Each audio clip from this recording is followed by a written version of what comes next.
नमस्कार दोस्तों, हर्षित द्विवेदी एजुकेशन द्वारा बनाया गया एक और वीडियो में आपका स्वागत है। मॉक क्वेश्चंस फॉर प्रीलिम्स 2021 31 दिसंबर 2020 का इंपॉर्टेंट क्वेश्चंस क्या क्या है देख लेते हैं। आगे जाने से पहले दोस्तों लेक्चर पर लाइक का बटन जरूर दबाइएगा। चैनल को अब तक सब्सक्राइब नहीं किया हो तो सब्सक्राइब कीजिएगा। हमें सपोर्ट करने के लिए आप चैनल के मेंबर भी बन सकते हो ज्वाइन बटन दबा के। Question number 1. Recently, the Sahayak NG and airdroppable container was tested successfully by the Defense Ministry. Consider the following statements which are correct. Video pose कीजिए और आंसर बताइए। आई होप आपने आंसर किया होगा। Now the answer is option C, both 1 and 2। दोनों statement सही है दोस्तों।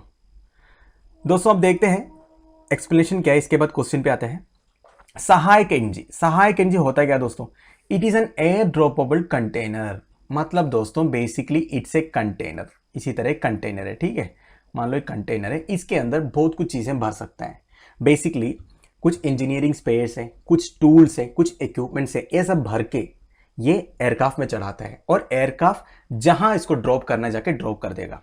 और इसमें क्या है, पैराशूट्स लगा हुआ है, ठीक है। जब ये ड्रॉप करेगा ना, पैराशूट्स डिप्लॉय होगा और ये धीरे धीरे आके नीचे गिरेगा। तो इसके अंदर में जो आइटम्स है उसको बिल्कुल कोई खराबी नहीं होगी। और ऊपर से अगर पानी में गिरेगा तब भी कोई प्रॉब्लम नहीं, क्योंकि ये एकदम वाटर टाइट है। अब दोस्तों इसकी यूज कहां पे होगा? यूज होगा नेवी शिप्स के लिए। मान लो हमारे नेवी के, इंडियन नेवी के कुछ शिप्स है, बीच समुद्र में कहीं सेल कर रहा है। अब इन्हें शिप्स के कुछ इक्विपमेंट खराब हो गया, कुछ स्पेयर्स खराब हो गया, ठीक है। तब क्या करेगा? तब जहां भी सर्विसिंग स्टेशन है उधर से ये जो आइटम है इस कंटेनर में भरेगा और एयरक्राफ्ट में चढ़ाएगा। एयरक्राफ्ट जो है नेवी शिप के ऊपर से फ्लाई करेगा और नीचे गिराएगा। अब ये पैराशूट की सहायता से जो कंटेनर है नीचे पानी में के गिरेगा और ये वाटर टाइट है, इसके अंदर जो स्पेयर्स है इसको कुछ नहीं होगा। फिर जाके नेवी के जो डाइवर्स है शिप में वो जाके इसको कलेक्ट कर देगा। तो काम हो गया ना इसलिए। तो ये जो कंटेनर बनाया है Defence research and development organisation ने, विद एक प्राइवेट कंपनी साथ में था जिनका नाम है अवेंटल। और भी एंटिटीज थे इनके डेवलपमेंट में इन्वॉल्व था, वो है NTSL Visakhapatnam and ARD Agra, right. सहायक NG will help to provide critical engineering stores to ships that are deployed more than 2000 kilometers from the coast। ये मैंने आपको बता दिया, शिप्स के लिए काम आएगा।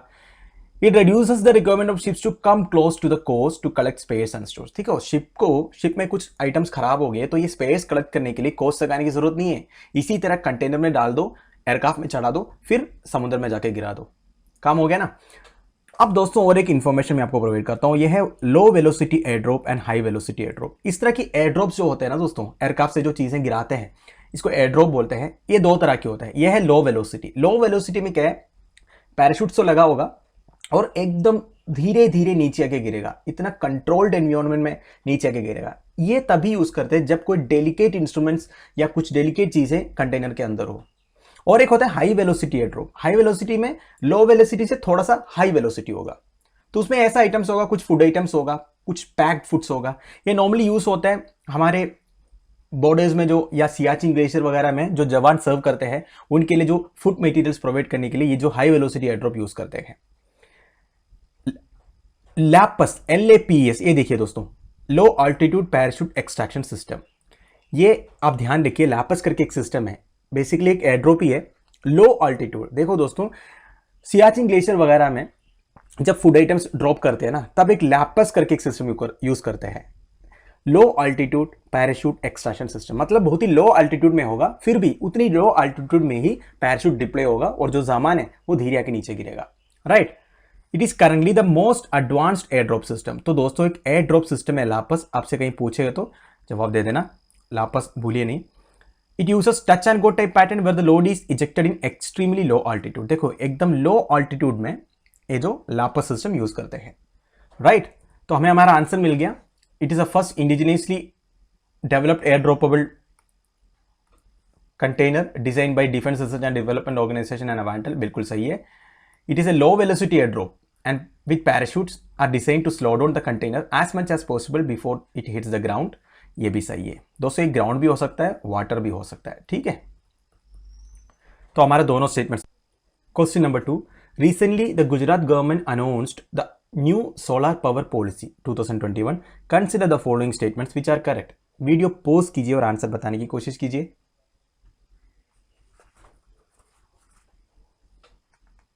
आई होप आपने आंसर किया होगा। Now the answer is option A 1 and 2 only. Statement 3 गलत है दोस्तों। देखो, दिसंबर 29, 2020 को गुजरात गवर्नमेंट ने अपना new solar power policy declare कर दिया।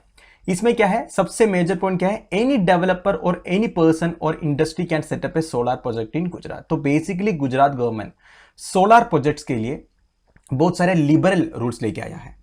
The policy mainly aims to reduce the power cost of industrial units by 50%। देखो, इंडस्ट्रियल यूनिट्स का जो पावर के लिए कॉस्ट होता है, इसको 50% तक रिड्यूस करना है, ये इसका मेन ऑब्जेक्टिव है। द पॉलिसी अलाउस, देखो मेन पॉइंट्स लिखे हैं, आप लोग पढ़ सकते हो पॉज करके। अब देखो दोस्तों, मेन क्या है मैं बता देता हूं। Policy allows the power consumers to set up solar projects on rooftop and backyards.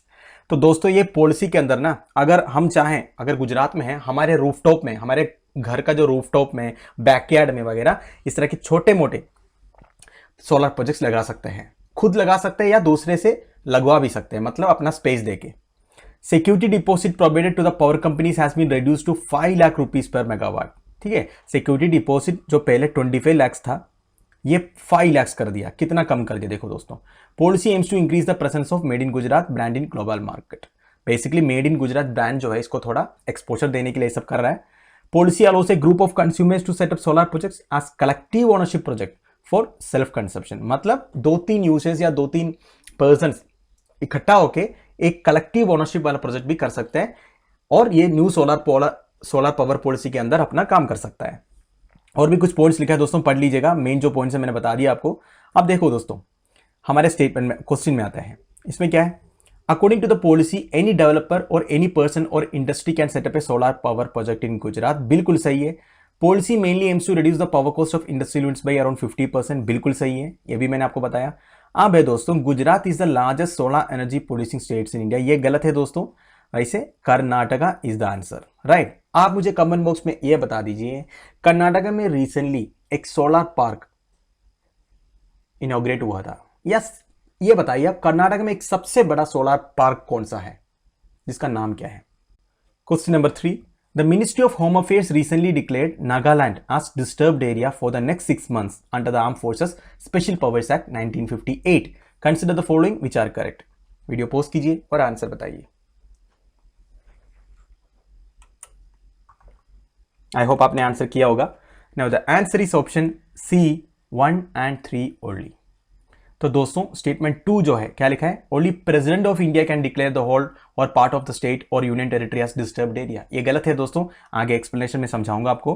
तो दोस्तों देखो, ministry of home affairs recently declared Nagaland as disturbed area. दोस्तों पहले भी डिस्टर्ब्ड एरिया डिक्लेयर किए थे, क्योंकि नागालैंड में जो इंसर्जेंसी होता है, जो NSC NIM करके एक फैक्शन है उधर, वो अपना एक देश, बेसिकली अपना एक स्टेट, अपना एक कॉन्स्टिट्यूशन चाहता है नागालैंड के लिए, और सेंट्रल गवर्नमेंट बिल्कुल ये मान नहीं रहा है। तो इसलिए बहुत सारे प्रोटेस्ट, बहुत सारे इंसर्जेंसीज होते हैं, और वो उसको डिस्टर्ब्ड एरिया डिक्लेयर करते हुए आ रहा है सेंट्रल गवर्नमेंट। अब ये जो डिस्टर्ब्ड एरिया वाली ये जो प्रोविजन है ना दोस्तों, ये है actually arm forces special powers act 1958 के अंदर। इसके हिसाब से डिस्टर्ब्ड एरिया कौन डिक्लेयर कर सकता है, देखो दोस्तों, governor of a state or central government can declare the whole और पार्ट ऑफ द स्टेट और union territory as disturbed area. ठीक है, गवर्नर कर सकते हैं या सेंट्रल गवर्नमेंट कर सकता है।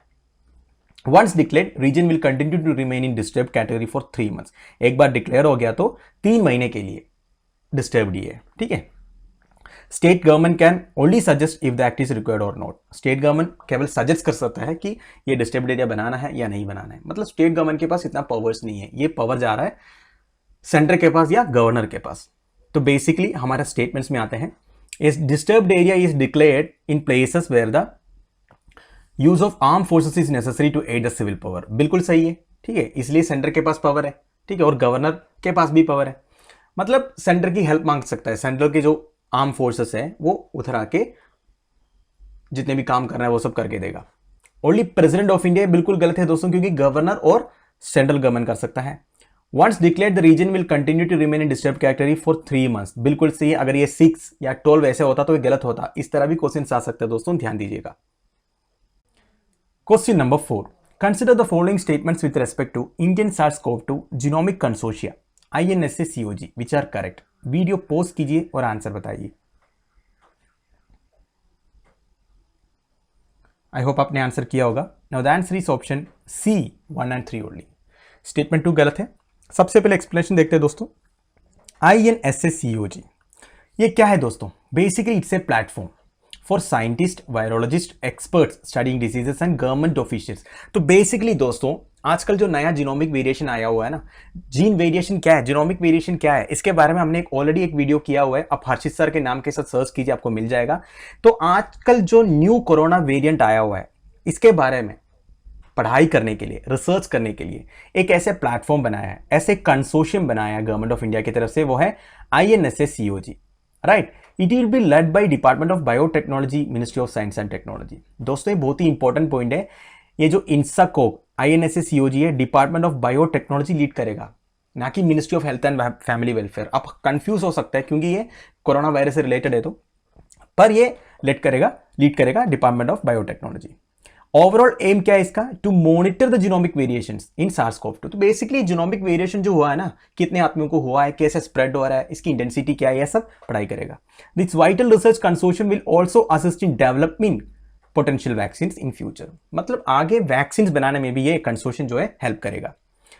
अब एक इंपॉर्टेंट पॉइंट क्या है दोस्तों? Centre has identified 10 advance regional laboratories to serve as regional hub laboratories for genome sequencing.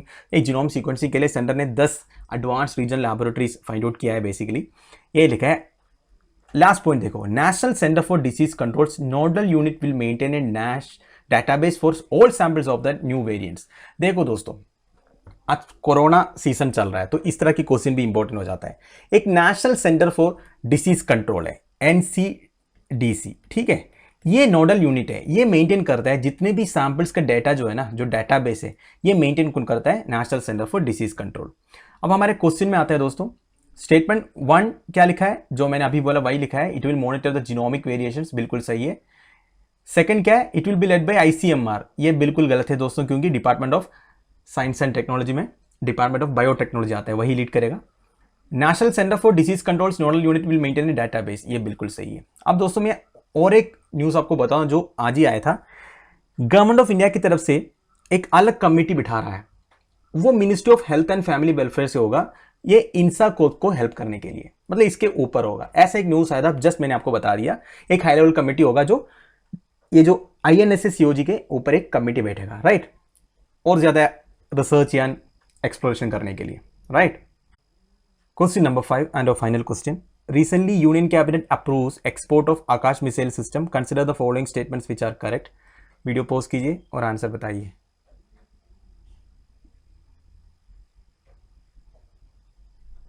I hope आपने आंसर किया होगा। Now the answer is option D 1, 2 and 3। तो दोस्तों तीनों स्टेटमेंट से ये एक्सप्लेनेशन देखते हैं। आकाश इसे medium range mobile surface to air missile. तो basically surface to air missile है आकाश जो है, जिसकी रेंज है 25 किलोमीटर। ये बनाया था defence research and development organisation ने, ठीक है। तो मीडियम रेंज मोबाइल लिखा हुआ है। मोबाइल मतलब ये बेसिकली पोर्टेबल है, एक जगह से दूसरे जगह लेके आ सकता है। Akash missile was inducted in Indian air force 2014 and Indian army 2015। तो बेसिकली एयरफोर्स एंड आर्मी में यूज में है काफी सालों से। Export version of Akash, recently union cabinet ने एक्सपोर्ट वर्जन ऑफ आकाश के एक न्यूज आया था, मतलब आकाश मिसाइल जो है एक्सपोर्ट करेगा अभी। जो एक्सपोर्ट करने वाला वर्जन जो है, this is different from the system currently deployed with Indian arm forces. जो करंटली इंडियन आर्म फोर्सेस में यूज हो रहा है, इससे अलग होगा एक्सपोर्ट वर्जन जो है, right. Akash is an important missile of the country with over 96% indigenisation. तो दोस्तों रिसेंटली आत्मनिर्भर इनिशिएटिव के अनुसार बहुत चीज़ें हम इंपोर्ट करने से बैन कर दिया था, और हमारे जो प्रोडक्ट्स हम जो बना रहे हैं उसमें मैक्सिमम इंडिजिनाइजेशन लाने की कोशिश किया था। मतलब मेक इन इंडिया इनिशिएटिव जो है, मैक्सिमम चीज़ें जो है लोकली प्रोड्यूस्ड होगा, डेवलप्ड होगा। तो आकाश मिसाइल भी जो है जिसमें 96% इंडिजिनाइजेशन है। तो हमारे तीनों स्टेटमेंट्स इधर सही नजर आ रहा है। क्या क्या लिखा है? जो मैंने बोला वही लिखा है। आकाश इसे medium range mobile surface to air missile developed by DRDO, बिल्कुल सही है। Akash missile system have over 96% indigenous components and range of 25 kilometre, बिल्कुल सही है। It is operational in service in Indian army and Indian air force. तो ये तीनों statements बिल्कुल सही है दोस्तों। तो दोस्तों हमारे daily 5 mock questions for prelims इधर खत्म हो रहा है। मैं उम्मीद करता हूं आप लोगों को कुछ सीखने को मिला होगा। आप लोगों की वैल्यूबल सजेशंस, कमेंट्स आप मुझे कमेंट बॉक्स के थ्रू बता सकते हो। वीडियो को मैक्सिमम लाइक एंड शेयर कीजिएगा। व्यूज़ बहुत कम आ रहा है दोस्तों, मैक्सिमम हेल्प कीजिएगा। लेक्चर की पीडीएफ एज यूजुअल आपको टेलीग्राम चैनल में मिल जाएगा, शाम तक अपलोड कर देंगे। Thank you for watching, bye bye, have a nice day.